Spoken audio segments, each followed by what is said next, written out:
Welcome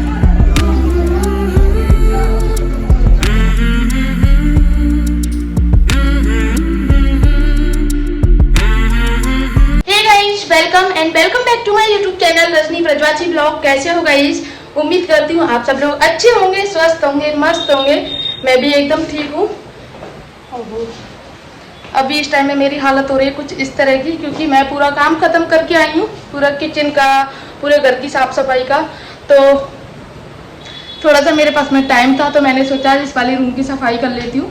वैसे तो पूरा साफ है, लेकिन यहाँ पे ना पापा की जामुन की गुठलियाँ होती है ना, वो सूखी हुई थी, क्योंकि पापा को डायबिटीज है। और पापा जामुन आती है ना, जो इसी टाइम पे जामुन आती है, तो उनको धो के सुखा के तब अपने लिए ना चूर्ण बनाते हैं। मतलब सुबह खाली पेट उसको लेते हैं 1 चम्मच, उसके बाद पानी पीते हैं, तो उससे क्या डायबिटीज़ कंट्रोल में रहती है। ये चीज़ आप लोगों को भी पता होगा, जामुन खाने से डायबिटीज़ कंट्रोल रहती है। तो पापा जामुन की गुठलियों को धो के पीस के जब बनाते हैं चूरन, तो यहाँ पे सूखी हुई थी, तो उनकी गंदगी हो गई थी थोड़ी सी, तो वो सूख चुकी है। तो मैंने भर दी है बाल्टी में, और दिखा दो आप लोगों को जैसे ये भर दी है मैंने बाल्टी में। तो अभी मुझे इस वाले रूम की साफ़ सफाई करनी है, बेडशीट वगैरह भी चेंज करनी है, क्योंकि बेडशीट के ऊपर ये डली हुई थी ना ऊपर, तो वो वाली तो गंदी हो गई है, तो ये वाली बिछा देती हूँ मैं, दूसरी वाली। और आते ही सबसे पहले ऑन किया मैंने एसी इस वाले रूम में, क्योंकि बिना एसी के तो मैं रुक नहीं सकती। मतलब ऐसा लगता है जैसे कि हीट लगता है ना, मतलब जैसे हीटर चालू हो, उस तरह की उमस रहती है इस वाले रूम में। पहले साफ़ सफाई करते हैं गाइस, क्योंकि फिर खाने पीने की तैयारी स्टार्ट हो जाएगी। 11:30 तो ऑलमोस्ट बज ही चुके हैं। जैसे ही मुझे घर के कामों से थोड़ी सी फुर्सत मिलती है ना, तो जो एक्स्ट्रा काम होते हैं ना, तो वो करने लग जाती हूँ मैं। जैसे सिलाई करना, गेस्ट रूम की सफाई करना, या कुछ क्रिएटिविटी करना, या फिर कुछ ऐसा काम होता है जैसे बॉक्स वगैरह, अपना जो बेड का बॉक्स है उसमें से कुछ भी सामान जैसे साड़ी वगैरह है उनको सार संभार करना, ये सारी चीज़ें करती रहती हूँ। बच्चों की अलमारी साफ़ करना। तो यहाँ पर आज मुझे थोड़ा सा टाइम मिला, तो मैंने सोचा गेस्ट रूम की सफाई कर देती हूँ, क्योंकि गेस्ट रूम क्या है, बंद पड़ा रहता है और कोई जाता नहीं है। ऊपर है हमारा गेस्ट रूम, क्योंकि गर्मी की वजह से कोई नहीं जाता है। तो अभी भी मैं आई हूँ ना गाइज, पहले मैंने एसी ऑन किया है, उसके बाद में ही मैं साफ़ सफाई कर पा रही हूँ, क्योंकि बहुत गर्मी रहती है। क्योंकि सबसे ऊपर वाली मंजिल पे है ना, और जिनके घर सबसे ऊपर जो टॉप फ्लोर पे जिनके घर हैं, तो उन लोगों को पता होगा कि टॉप फ्लोर पे चाहे रूम हो चाहे कुछ भी हो, उसमें बहुत गर्मी रहती है। जब ये हॉल नहीं बना था ना ऊपर वाला, तब मेरा रूम जो था टॉप फ्लोर पे था, यानी कि 3री मंजिल पे रहती थी मैं। ये रूम 4थी मंजिल पे है। तो इतनी गर्मी लगती थी, और गर्मियों में तो ये हालत हो जाती थी। उस टाइम पे एसी भी नहीं था, मैं आपको बता दूं। एसी लगा था मेरी शादी के 2-3 साल बाद। तो उस टाइम पे ना, और मेरा प्रेगनेंसी टाइम भी था, मुझे इतनी गर्मी लगती थी कि मैं सच बताऊं, रात भर मैं अपने पैरों को ना, मतलब बाल्टी में बर्फ़ डाल के और उसमें बैठी रहती थी। मतलब इतनी गर्मी लगती थी मुझे। उसके बाद में फिर पतिदेव ने एसी लगवाया। उसके बाद इस रूम में सबसे पहले एसी लग गया था। इस रूम में तो सबसे पहले लग गया, ऊपर वाले में जो मैं बता रही हूँ। मतलब जैसे रूम बना था उसके तुरंत बाद एसी लग गया था। तो ये था। अब तो हमारे सभी रूम में, जो मम्मी के रूम में, मेरे रूम में और गेस्ट रूम में, तीनों रूमों में एसी है। बाकी बच्चों के रूम में नहीं है, क्योंकि बच्चे हमारे रूम में सोते हैं। तो ये सारी चीज़ें हैं गाइस, वरना बहुत गर्मी है। और सच बताऊँ ना, इतनी गर्मी लगती है। और अभी तो गुरु पूर्णिमा का टाइम है, और गुरु पूर्णिमा के टाइम में लोग आ रहे हैं, लाखों की संख्या में लोग आ रहे हैं। तो उस वजह से भी थोड़ी सी सफोकेशन, उमस टाइप की सी गर्मी हो गई है। लेकिन जो श्रद्धालु हैं, जो इतनी धूप में, गर्मी में, बारिश में, सब में परिक्रमा कर रहे हैं यार, उनको मतलब अलग ही, मतलब ये बात है कि आप सोचते हो कि यार परिक्रमा नहीं लगेगी, लेकिन आप जब लगाने लगते हो ना, तो सब लग जाती है परिक्रमा। ये मेरा खुद का एक्सपीरियंस है। पहले मैं सोचती थी यार नहीं लग पाएगी, लेकिन अभी मैं 2-3 दिन पहले एकादशी को गई थी, आई थिंक, हाँ एकादशी को गई थी परिक्रमा करने, तो लग गई थी परिक्रमा। ऐसा नहीं है, लेकिन थोड़े से पैरों में दिक्कत होती है, थोड़े से चलने में, क्योंकि कंकड़ी वगैरह चुभ जाती हैं। बाकी अच्छे से लग गई थी। और आके फिर अपने घर का काम करना भी होता है। तो बस ये है कि महीने में एक बार गिरिराज जी की परिक्रमा लगा लेनी चाहिए, जब तक आपके हाथ पैर सही सलामत है। बाकी तो फिर हाथ पैर ही नहीं चलते हैं, तो फिर परिक्रमा का तो क्या ही है, बस सीधे दर्शन करो और आ जाओ। वैसे भी मैं डेली दर्शन करने जाती हूँ गिरिराज जी के, जब भी मुझे मौका लगता है जाती हूँ। अभी भीड़ की वजह से नहीं जा पा रही हूँ, क्योंकि 4 दिन से 5 दिन से भीड़ बहुत भयंकर वाली है, और बच्चों को लेके जाना होता है, तो फिर मैं नहीं जाती हूँ। अभी कुछ ऐसा हो जाए, तो इस वजह से बस अपने घर में जो गिरिराज जी हैं उनके दर्शन कर लेते हैं, वहाँ नहीं जा पाती हूँ मैं। जैसे गुरु पूर्णिमा निकल जाएगी, उसके बाद मैं फिर अपना डेली का स्टार्ट कर दूँगी मैं गिरिराज जी के दर्शन करने जाना। थोड़ा सा घूमना हो जाता है, बच्चों का भी घूमना हो जाता है, और गिरिराज जी के दर्शन भी हो जाते हैं गाइस। तो यहाँ पे मैंने बेडशीट वगैरह साफ़ कर ली है। अभी मैं झाड़ू लगा दी थी, पोंछा लगा रही हूँ गाइज। उसके बाद में मुझे वॉशरूम की सफाई करनी है। ये जो ऊपर वाला रूम है ना, इसके बाथरूम है। बाथरूम के बाहर जो विंडो है ना, जैसे घर के बाहर की तरफ, तो ये दो कबूतर हमेशा बैठे रहते हैं। मैं जब भी कभी आती हूँ तो वे हमेशा बैठे रहते हैं मतलब यहाँ पे। ये दोनों, ये देखो, एक इधर बैठा है, एक इधर बैठा है। अभी विंडो बंद है तो आवाज भी नहीं जा रही मेरी, इस वजह से बाहर मतलब उड़ नहीं रहे, अभी यही है। बाकी यहीं बैठे रहते हैं क्योंकि अंदर के लिए तो कोई जगह है नहीं, तो यहाँ बैठे रहते हैं। थोड़ी ठंडक रहती है यहाँ पे, इस वजह से।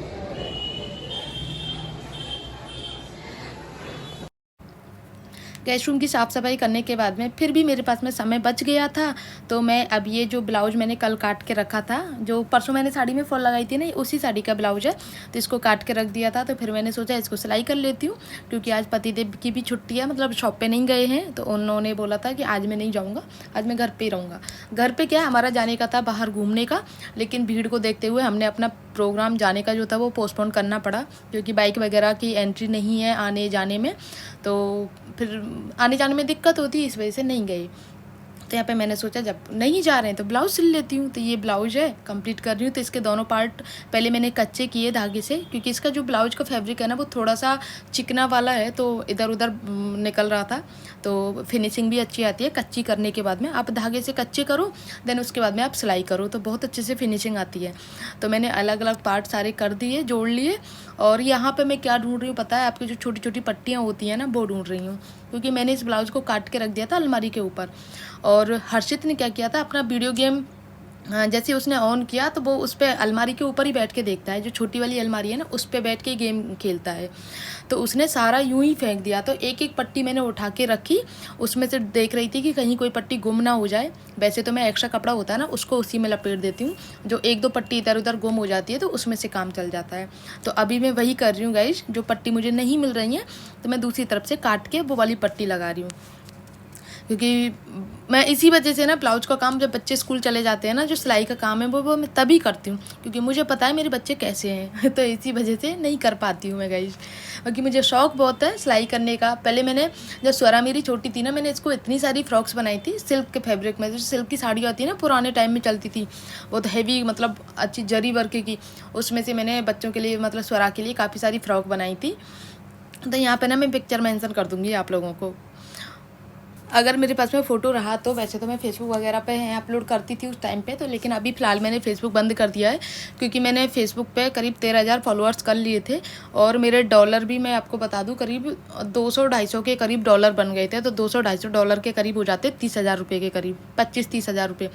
और पता नहीं क्या हुआ, कॉपीराइट आ गया, क्या हुआ, उसके बाद में फिर मैंने बंद ही कर दिया। मैंने रिव्यू के लिए भी भेजा, लेकिन फिर मैंने आखिरकार बंद कर दिया। मेरा इंटरेस्ट ख़त्म हो गया फेसबुक की तरफ से। तो अब मैं अपना सिर्फ और सिर्फ यूट्यूब पे फोकस कर रही हूँ। अपना जो घर के काम का होता है ना, वही मैं आप लोगों के साथ में शेयर करती हूँ।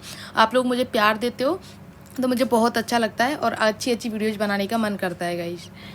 तो गाइज फाइनली मेरा ब्लाउज़ कंप्लीट हो गया है, और ये सिल चुका है, सिर्फ इसकी फिनिशिंग बाकी है।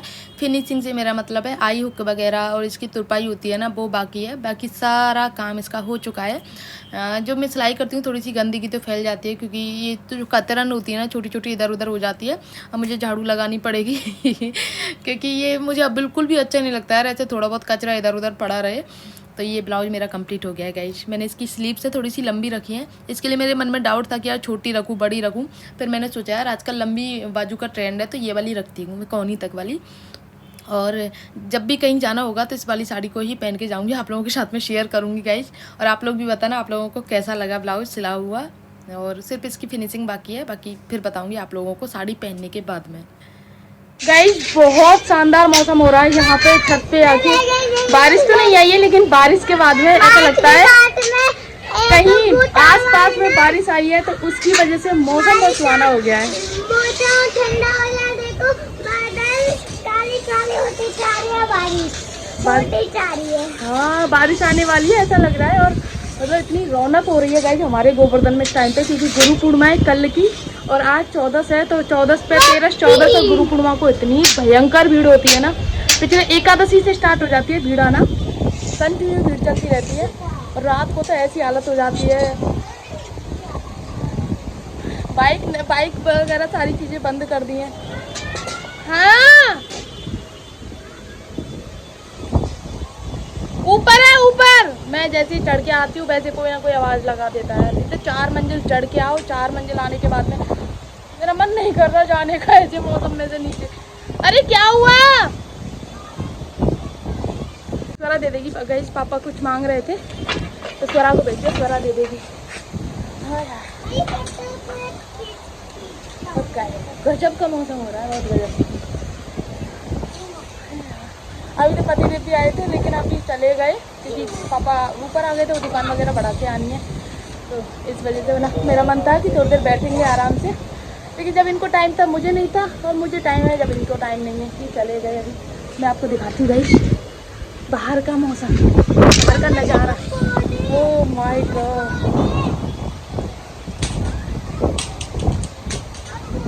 बाल धोए थे मैंने अभी। हाँ फूले आई हैं।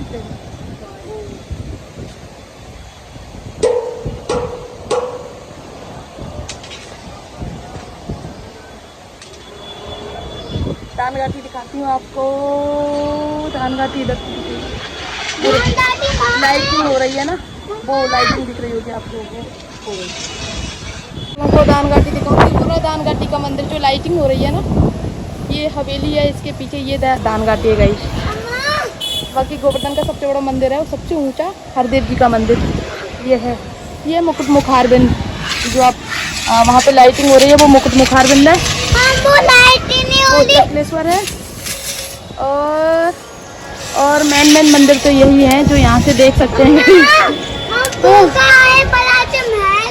महल नहीं है, वो मंदिर है, हरदेव जी का मंदिर है, गोवर्धन का सबसे ऊंचा मंदिर है गाइस। दो नहीं है, वो दान घाटी है जहाँ पे हम रोज जाते हैं ना। आज तो मेरा मन था दान घाटी जाने का, लेकिन हाँ फिर नहीं है, एक भी नहीं है बेटा।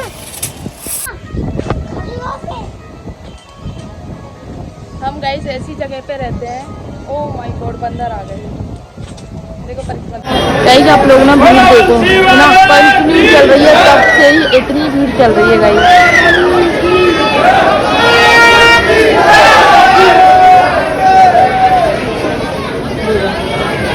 वहाँ तक अभी देखो,